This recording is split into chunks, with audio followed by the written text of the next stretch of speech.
Pak Iyas Subiakto kembali mengeluarkan kritikannya. Kritikannya kali ini selain ditujukan ke Kabinet Prabowo dan DPR, secara khusus Pak Iyas meng-highlight soal pernyataan kontroversial Wakil Ketua Umum DPP Partai Gerindra, sekaligus Wakil Ketua Komisi 7 DPR RI, Rahayu Saraswati Jojo Hadikusumo. Keponakan Presiden Prabowo Subianto ini menyebut bahwa tuntutan masyarakat agar pemerintah menyediakan lapangan kerja adalah cerminan dari mental kolonial. Menurut Pak Iyas, Saraswati tidak mengerti kesusahan rakyat karena sejak lahir sudah kaya raya, sehingga dia mengeluarkan pernyataan seperti itu. Pak Iyas juga menyebut DPR sontoloyo dan Kabinet Prabowo budek karena tidak mendengarkan aspirasi rakyat. Selain itu, Pak Iyas mewanti-wanti ada upaya partai politik lain untuk bersatu melawan PSI. Karena PSI punya visi berbeda seperti mengesahkan RUU perampasan aset.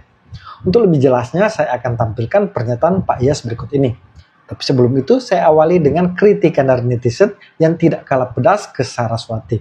Yuk kita simak bersama. Dengar baik-baik apa yang dikatakan oleh Ibu Rahayu ini ya. Dengarkan baik-baik. Jangan hanya bersandar, karena kalau masih bersandar kepada sektor-sektor padat karya dan bersandar kepada pemerintah untuk provide the jobs, kita masih di zaman kolonial berarti. Udah denger kan? Dia ngomongnya begitu kan? Kita rakyat boleh nggak ngomong kayak begitu ya? Kalau negaranya hanya bergantung kepada pajak dari rakyat, itu namanya itu masih zaman kolonial. Ya, kalau kita yang ngomong gitu sama mereka gimana ya? Gimana coba? Nah, tapi ini belum habis, dengar lagi ya. Menurut saya, anak-anak muda, ayo kalian kalau punya kreativitas, jadilah pengusaha. Jadilah entrepreneur, daripada ngomel nggak ada kerjaan, bikin kerjaan buat temen-temen lu. Enak ya. Kalau orang kaya mau ngomong enak ya. Buka aja rumah makan. Buka bridal.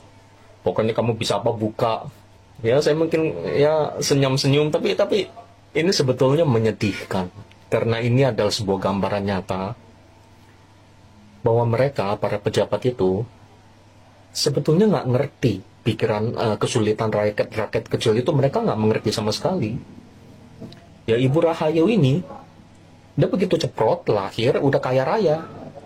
Dia nggak pernah ada masalah keuangan. Enak dia ngomong sama rakyat itu, buka aja usaha apa sebenarnya. Mau modalin memangnya. Gitu kan?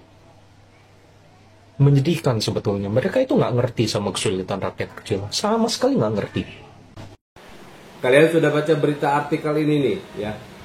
DPR imbau anak muda jangan bergantung kepada lowongan dari pemerintah. Kalau kreatif jadilah pengusaha daripada ngomel.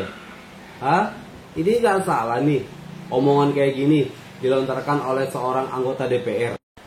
Sejak kapan rakyat bergantung sama pemerintah? Sejak kapan anak muda bergantung lowongan kerja sama pemerintah? Sekarang kita balik pertanyaannya. Pemerintah yang jangan bergantung sama rakyat.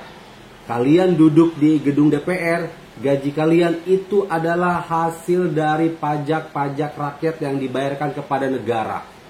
Justru kalian yang bergantung kepada rakyat. Kalau rakyat tidak boleh bergantung sama pemerintah, pemerintah juga nggak boleh bergantung sama rakyat. Bebaskan semua pajak-pajak yang ada di Indonesia. Mau nggak kalian? Kadang-kadang nih para anggota DPR kalau ngomong asbun, nggak pernah dipikir dulu. Kalian jadi anggota DPR juga siapa yang milih? Rakyat kan? Dulu waktu pemilihan DPR kalian ngemis-ngemis sama rakyat, minta suara. Nah sekarang kalian sudah duduk di gedung DPR, kalian kok jadi seolah-olah jadi penguasa. Kalian enak, kerja cuma duduk, ngomel, digaji 3 juta sehari.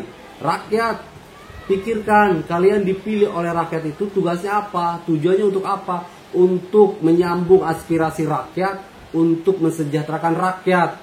Waktu pemilihan ngemis-ngemis sama rakyat. Giliran udah jadi anggota dewan, sok jadi penguasa. Salam, akal sehat. Aduh, maunya apa sih? Minta pekerjaan ke pemerintah, dibilang Indonesia masih di era kolonial. Giliran kabur aja dulu, rasa nasionalismenya dipertanyakan. Giliran anak muda bikin usaha, izinnya dipersulit. Ngurus perizinan banyak pungli. Pemerintah juga tidak bisa memberantas yang namanya pungli. Pemerintah juga tidak bisa menghapus syarat-syarat diskriminatif ketika mencari pekerjaan. seperti tinggi badan lah, warna gigi lah, batas maksimal dan minimal umur lah, dan lain-lain. Nah, sekarang ketika anak muda meminta pekerjaan kepada pemerintah, malah dibilang masih di era kolonial. Terus gimana? Sedangkan kenyataannya tidak semua anak muda di negara ini itu punya paman seperti Prabowo yang bisa menjadikan keponakannya menjadi anggota dewan. Pagi rekan-rekan, kita akan komentar tentang statement Saraswati, kemanaannya Pak Prabowo kemarin anggota DPR RI. Dia juga anaknya Pak Hashim, yang lahir di karpet merah, begitu berojol sudah kaya duluan gitu. Ada dua isu yang menyakitkan sebenarnya statement itu. Yang pertama adalah dia bilang jangan menunggu pekerjaan padat karya dari pemerintah karena itu adalah style kolonial, dia bilang gitu. Jadi kerja padat karya dari pemerintah dengan dana APBN dan sebagainya itu dianggap proyek kolonial gitu. Saya nggak tahu maksudnya apa, tapi yang pasti kalau bicara kolonial itu pajak itu juga warisan kolonial kayak gitu. Yang kedua, dia bicara soal anak-anak muda ini jangan nunggu saja gitu. Jadi harus menciptakan lapangan kerja dan sebagainya, buat usaha. Ngomong mah enak, 192 juta rakyat miskin Indonesia ini nggak segampang itu, Mbak.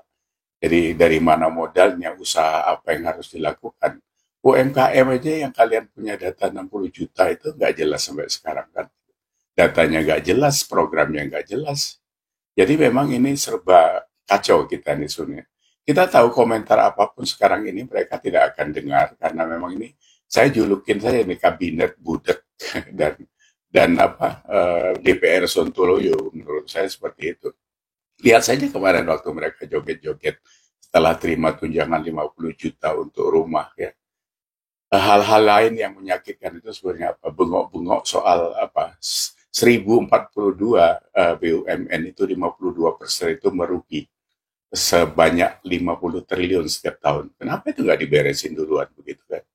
Jadi teriak-teriak. Makanya kalau kita lihat kenapa dari 2015 Pak Jokowi minta undang-undang perampasan aset itu diundangkan tidak terjadi sampai sekarang karena memang mereka ya bukan sengaja karena memang sudah terlanjur masuk ke kubangan koruptor itu mereka gitu. Jadi sampai kapan itu pun akan sulit kita bisa menerima itu gitu karena pasti cuma bengok-bengok saja gitu.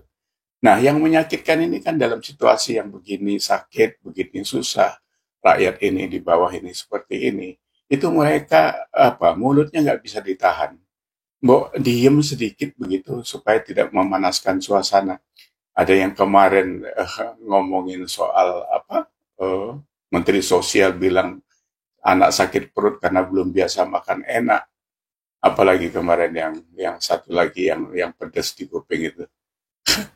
Jadi kok jadi seperti orang yang kehilangan arah sebagai manusia gitu. Kita yang harus kita hati-hati sekarang itu gini. Karena ini kabinet dan setelah Pak Prabowo mengasih abolisi dan amnesti kepada Hasto, mereka akan berdekatan dengan PDIP. Nah, yang dibaca mereka juga adalah kehadiran PSI dengan gajah yang baru itu. Karena itu menjadi potensi sebuah partai besar. Nah, untuk menghalangi itu, mereka pasti akan kompak. Nah, yang saya takutkan adalah inisiasi undang-undang yang pernah disampaikan oleh PDIP bahwa pemilihan presiden dan wakil presiden itu akan dikembalikan lagi dipilih oleh MPR. Nah, kalau itu yang terjadi, maka mereka kembali lagi ke dalam gedung itu gitu. Jadi presiden itu nanti dipilih oleh 900 orang paling banyak ya, 700 sampai 900 orang. Itu mereka gampang ngaturnya kan. Jadi satu orang dikasih berapa? 10 miliar aja kan sudah selesai gitu. Nah, ini bahaya. Jadi rakyat ini pasti nanti dapat sampah lagi gitu kan. Ini kalau saya lihat tanda-tandanya ada ke sana gitu. Semoga ini tidak terjadi karena reformasi yang berdarah-darah itu menghasilkan kekuatan rakyat, kedaulatan rakyat untuk ke depan bisa memilih pemimpin yang berkualitas. Walaupun sampai sekarang ya setelah sekian puluh tahun kita belum dapatkan pemimpin itu selain Pak Jokowi. Tapi kalau sampai itu diperubah lagi menjadi pemilihan presiden dan wakil presiden di dalam ruangan gedung MPR itu, wassalam kita semua. Sudah pasti wassalam kita semua. Jadi itu yang harus diantisipasi. Makanya masyarakat, saya tidak tahu apakah kekuatan kita bicara sama mereka itu bisa dilakukan gitu, karena bagaimanapun ya mereka punya kekuatan aparat, kepolisian, TNI dan sebagainya. Nah, saya takut nanti Indonesia ini juga bisa jadi seperti apa ya, seperti Myanmar, seperti yang lain-lain lah. Jadi negara yang dipegang oleh junta militer seperti itu. Ini harus diwaspadai karena apa ya? Karena ada bau-bau kesananya kalau menurut saya, semoga saya salah gitu. Karena latar belakang Pak Prabowo, latar belakang beliau juga sebagai mantunya Pak Harto, stylenya seperti itu, sampai sekarang juga tidak pernah tahu apa yang dilakukannya gitu kan, karena cuma mendengar suara-suara baik ABS dari anak buahnya saja.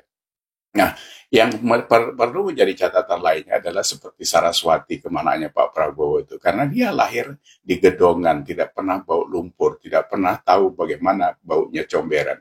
Ini kan sama juga dengan Pak Prabowo dan Pak Hasyim gitu, karena orang-orang kaya kalau menjadi pemimpin ya gayanya gaya mereka yang pernah mereka rasakan gitu. Sementara kita di bawah kan ya seperti ini. Jadi pemimpin satu-satunya yang tahu minum air kali itu kan Pak Jokowi. Makanya mereka Pak Jokowi bisa merakyat, bisa tahu rasanya seperti apa. Kalau melihat orang dia bisa menangis dan sebagainya. Itu didapatkan dari pengalaman pribadi karena ditempa oleh kesulitan yang luar biasa itu, dibina oleh pengalaman yang luar biasa itu, sehingga dia bisa mendapatkan empati, bisa melakukan empati, simpati, itu dari pengalaman yang dia rasakan. Nah, kalau Pak Prabowo, Pak Hasyim, dan Saraswati, atau siapa-siapalah orang gedongan itu, nggak bisa seperti itu. Bahkan Bu Megawati saja, Puan, nggak tahu merasakan itu. Makanya kemarin waktu ada acara di MP di 17-an kan, pada saat orang melipat bendera dan sebagainya, Puan masa selfie itu kan disorotin orang. Itu terjadi karena mereka tidak pernah merasakan kesulitan itu gitu. Jadi sekali lagi saya cuma ingatkan, jadi kita harus waspada bahwa ini ada pergerakan-pergerakan mengarah kepada soliditas yang mereka akan lakukan antar partai ini untuk membendung kekuatan-kekuatan yang bisa terjadi dari arus bawah ini ya. Karena sekarang ada kendaraan baru yang kita sebut PSI itu. Jadi partai solidaritas ini akan besar sebenarnya. Nah, ini mereka tidak akan tinggal diam karena memang mereka sudah mapan di situ. Mereka tidak mau berubah karena itu stylenya, sudah lama merasakan itu.